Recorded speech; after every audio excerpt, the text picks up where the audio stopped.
ಇನ್ನು ತಿರುಪತಿ ಲಡ್ಡುವಿನಲ್ಲಿ ಪ್ರಾಣಿ ಕೊಬ್ಬು ಪತ್ತೆ ಹಿನ್ನೆಲೆ ತನಿಖೆ ಕೋರಿ ಸುಪ್ರೀಂ ಕೋರ್ಟ್ಗೆ ಅರ್ಜಿ ಸಲ್ಲಿಕೆ, ನಿವೃತ್ತ ನ್ಯಾಯಾಧೀಶರ ಅಥವಾ ಸಿಬಿಐ ತನಿಖೆಗೆ ಮನವಿ. ಸುರೇಶ್ ಎನ್ನುವ ವ್ಯಕ್ತಿಯಿಂದ ಸುಪ್ರೀಂ ಕೋರ್ಟ್ಗೆ ಅರ್ಜಿ ಸಲ್ಲಿಕೆಯಾಗಿದೆ. ಈ ಲಡ್ಡುವಿನಲ್ಲಿ ಪ್ರಾಣಿಯ ಕೊಬ್ಬು ಬೆರೆಸಲಾಗಿತ್ತು ಅನ್ನೋ ವಿಚಾರ ಏನಿದೆ, ರಿಪೋರ್ಟ್ ಏನು ಬಂದಿದೆ. ಇದು ನಿವೃತ್ತ ನ್ಯಾಯಾಧೀಶರು ಅಥವಾ ಸಿಬಿಐ ತನಿಖೆ ಆಗಬೇಕು, ಆಗ ಮಾತ್ರ ಸತ್ಯ ಹೊರಬರುತ್ತೆ ಅಂತ ಸುರೇಶ್ ಎನ್ನುವರು ಸುಪ್ರೀಂ ಕೋರ್ಟ್ಗೆ ಅರ್ಜಿ ಸಲ್ಲಿಕೆ ಮಾಡಿದ್ದಾರೆ. ಪ್ರಸಾದದಲ್ಲಿ ಪ್ರಾಣಿಗಳ ಕೊಬ್ಬಿನ ಅಂಶ ಬಳಸಲಾಗಿದೆ. ವೆಂಕಟೇಶ್ವರ ಭಕ್ತರ ನಂಬಿಕೆಗೆ ಧಕ್ಕೆ ಆಗಿದೆ.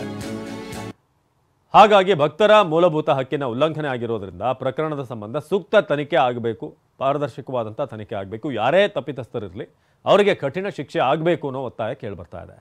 ಇದು ಇಡೀ ಭಕ್ತ ಸಮೂಹ ಜೊತೆಗೆ ಹಿಂದೂ ಧರ್ಮದ ನಂಬಿಕೆ ಏನಿದೆ ಅದಕ್ಕೆ ಧಕ್ಕೆ ಆಗಿರುವಂಥ ವಿಚಾರ.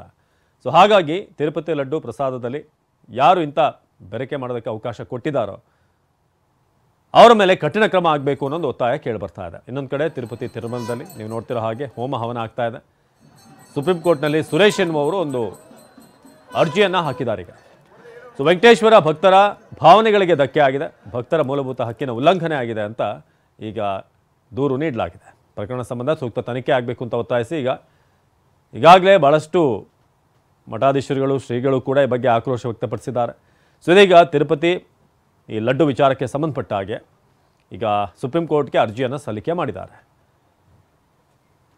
ಒಂದು ಸೂಕ್ತವಾದಂಥ ಹೈಯರ್ ಲೆವೆಲ್ ಆದಂಥ ಒಂದು ಇನ್ವೆಸ್ಟಿಗೇಷನ್ ಆಗಬೇಕು. ಇದರಲ್ಲಿ ಯಾರು ತಪ್ಪಿತಸ್ಥರಿದ್ದಾರೆ ಅವರಿಗೆ ಶಿಕ್ಷೆ ಆಗಬೇಕು ಅನ್ನೋ ನಿಟ್ಟಿನಲ್ಲಿ ಈಗ ಅರ್ಜಿ ಸಲ್ಲಿಸಲಾಗಿದೆ.